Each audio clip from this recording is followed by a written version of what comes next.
Bismillah.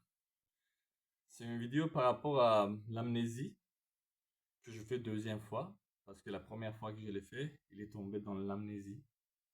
Curieux quand même. Mais aussi également sur tous nos rapports par rapport à Coran et tout ce qui existe autour comme exégèse. Et quel genre d'attitude qu'on peut avoir. Et quel est le système en fait le plus adéquat pour euh, se faire une vie vivable en fait.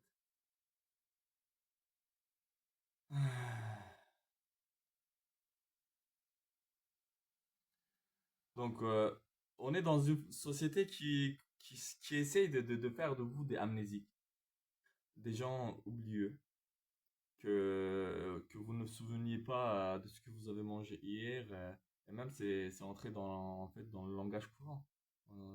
On essaie de produire parce que euh, par la formule de phrases qui entrent dans le langage courant, la société se forme en fait. Une civilisation, une culture se forme, hein. Quand dans une société on parle que de sexualité et des choses comme ça, eh bien cette société, au fur et à mesure, il se transforme vers un état d'être en fait. Tandis que quand on parle dans une société que du créateur, ben ça va vers une autre état d'être. Néanmoins, dans tout rapport, il faut avoir de l'intelligence. Et c'est pas parce qu'on parle tout le temps de Dieu aussi qu'une société va forcément aller vers le bien. Ce qui est très facilement observable par rapport à tout ce qui se passe dans le pays islamique en fait, soi-disant islamique, qui en réalité ne sont pas, puisqu'en fait ils ont trahi à peu près tout le commandement de notre Créateur. Parce que, en fait, moi je me dis musulman, je suis musulman, et je pense le rester, j'espère, comme la prière de Joseph, Yusuf alayhi salam, de rester jusqu'à ma mort musulman. Et donc, je pose cette question à tous ceux qui se déclarent autres que musulmans, en fait.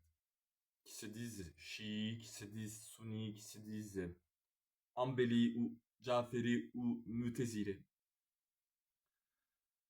Est-ce que il comprend cette verset de Coran où notre prophète, parce que Joseph est notre prophète, même s'il est juif, il est notre prophète, ne faites pas amalgame, soyez un peu intelligent. Jacob est notre prophète, Israël est notre prophète. Donc n'insultez pas Israël. Israël, le nom de Israël, vous ne l'insultez pas. Bien sûr, l'entité qui se cache derrière le nom de l'Israël est une entité démoniaque, mais c'est normal, ça a été toujours le cas. Toujours le démon, toujours Shaitan a voulu faire tromper les hommes, les gens, avec Dieu, avec les prophètes, avec soi-disant la sagesse universelle. Et de toute façon, c'est ça le piège. Donc, est-ce que je repose cette question à ceux qui m'écoutent, à ceux qui préfèrent leur titre, leur tariqa, leur secte à cette nomination, à cette appellation, à cette makam qui est tant désirée par notre prophète Joseph. Notre prophète Joseph, en fait, le Coran, c'est tellement simple. En fait, il y a tout dans le Coran. Il y a tout ce qu'on a besoin par rapport à notre croyance, notre foi, se trouve en fait avec euh, une source euh, dans le Coran. Parce que il faut comprendre la, le fonctionnement du source en fait. C'est-à-dire que le Coran, on peut dire, mais comment tout, parce que c'est quand même, c'est pas non plus un livre qui couvre toute une bibliothèque. En réalité, c'est comme de l'or. Quand vous prenez de l'or, vous lui donnez une forme, je sais pas, rond, ou vous lui donnez une forme comme, voilà, vous lui donnez toutes les formes que vous voulez. Vous lui donnez cette forme, vous lui donnez cette forme, vous lui donnez une autre forme, vous lui donnez la forme de la porte, vous lui donnez la forme d'un horloge ou d'un cadre, eh bien, ça reste toujours de l'or. Mais pourtant, il peut être multiplié quasi à l'infini. Donc, la sagesse qui vient du Coran, des versets du Coran, c'est comme de l'or en fait. et il peut être multiplié à l'infini. On peut en tirer de la connaissance. Cette fois-ci des hadiths, en fait, des vrais hadiths comme le prophète Mohammed racontait, comme le prophète Mohammed, il en témoignait, en fait. C'est qu'il prenait toute sa sagesse, il prenait toute sa connaissance du Coran. Lui-même, il écoutait le Coran. Il y a encore un hadith qui le prouve. Le prophète Mohammed appelle quelqu'un qui, lui, il avait une extraordinaire kra, que le prophète Mohammed pensait que lui, il avait un kra mieux que lui-même, en fait. Vous voyez, pas d'orgueil. C'est la vérité qui règne. La vérité. Il était amoureux de vérité, pas de lui-même. Il ne se glorifiait pas, notre prophète. Mais il y a toujours les royalistes plus que le roi. N'est-ce pas? Il y a toujours les royalistes plus que le roi. On aime le roi, non, non. Et le roi, il te dit, il ne m'aime pas tant que ça. Aime Allah. Non, on aime le roi quand même. Pourquoi? Parce qu'en fait, tu veux te faire roi. T'aimes pas le roi pour ce qu'il dit, pour ce qu'il t'apporte. T'aimes bien être à sa place, en fait. C'est pour ça que tu glorifies cette place tant pour pouvoir, au cas où si tu y arrives un jour, de te faire respecter autant que tu l'as fait avant. C'est ça la psychologie humaine. Le petit pharaon qui est à l'intérieur de chaque être humain, à peu près normal parce qu'on en a tous un peu ça. C'est l'ego, nefs. Mais chez certains, c'est c'est aussi grand que les Pyrénées. Et chez d'autres, voilà, on les diminue, diminue, diminue, diminue. Et même, à un moment donné, c'est l'extinction. Et notre nefs, il devient musulman, c'est-à-dire soumis complètement à la volonté de notre Créateur. Donc notre prophète, il a demandé à quelqu'un de faire le kra et qu'il a commencé à faire le kra et il a écouté longuement même. Et jusqu'à ce qu'il, voilà, et il a eu assez en fait. Et après, il a commencé à méditer sur le sujet. Vous voyez? C'est ça en fait. C'est pas stigmatisation, c'est pas de mettre dans des cases.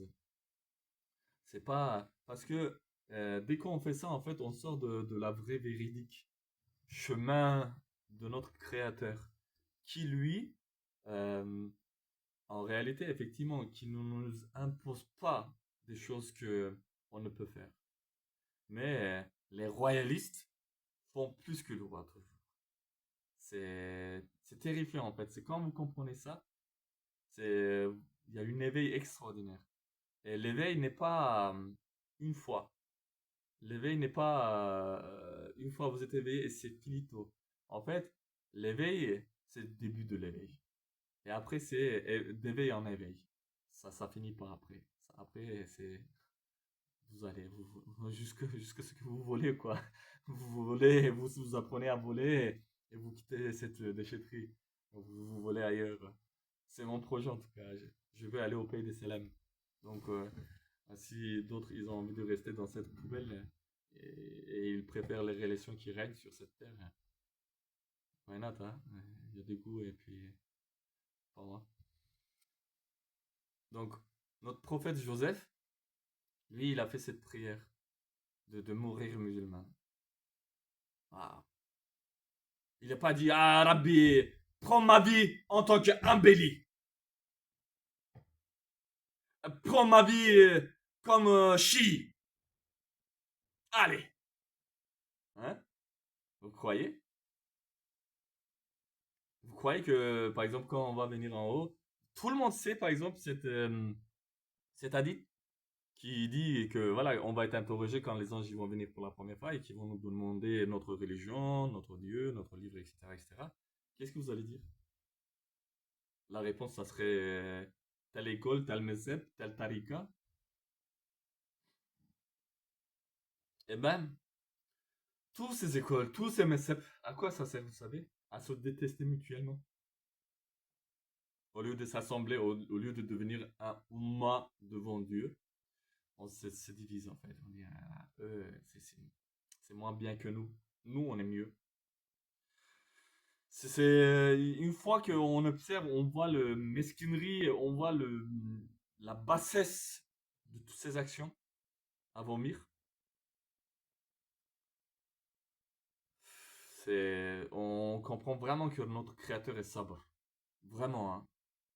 Vraiment, c'est... On comprend vraiment que notre créateur aussi n'est pas un être humain. C'est pour de vrai, on le comprend. C'est réalisation. Notre Dieu est grand.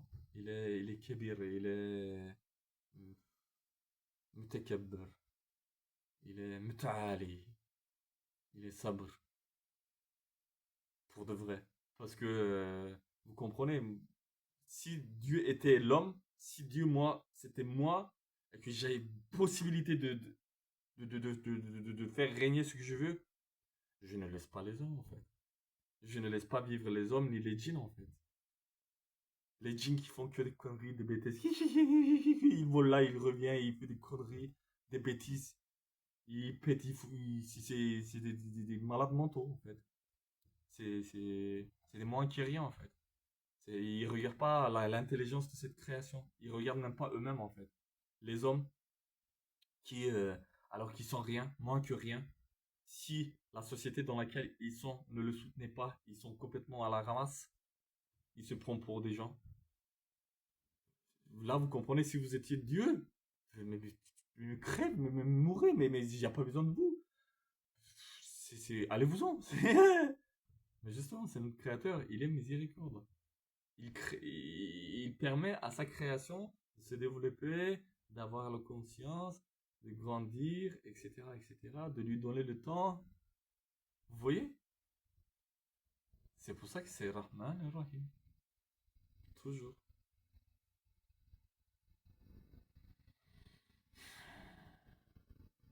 Donc moi, je suis musulman.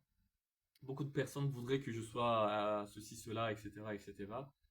Quand je dis je suis musulman, mais t'es pas... Non? Hein? T'es pas un peu... Je suis musulman.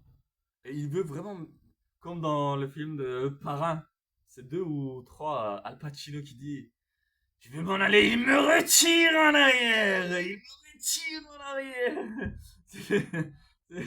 Je peux pas m'échapper. J'essaie de m'en aller, mais ils me font revenir. Je vais aller vers mon Seigneur et il me retire vers leur merde. Ah, sois comme nous on est dans la merde, sois comme nous, adore pas Dieu, adore des choses que les hommes ont fait. C'est ça en fait. Tout le. Vraiment terrifiant. Mais justement, il comprend pas. C'est malheureux. Je ris, mais c'est vraiment malheureux. C'est malheureux, très très malheureux. Et tous les malheurs qui nous arrivent de toute façon en ce moment-là, c'est à cause de tout ça en fait. Des gens ils disent ouais, on est musulmans, pourquoi tous ces malheurs, tous ces guerres. En fait, vous n'êtes pas musulmans, c'est pour ça que tous ces malheurs, tous ces guerres. Vous n'êtes pas musulmans. Justement pour ça, tous ces malheurs et tous ces guerres. Pour que vous cessiez de vous diviser. Pour que vous cessiez de jouer au Dieu.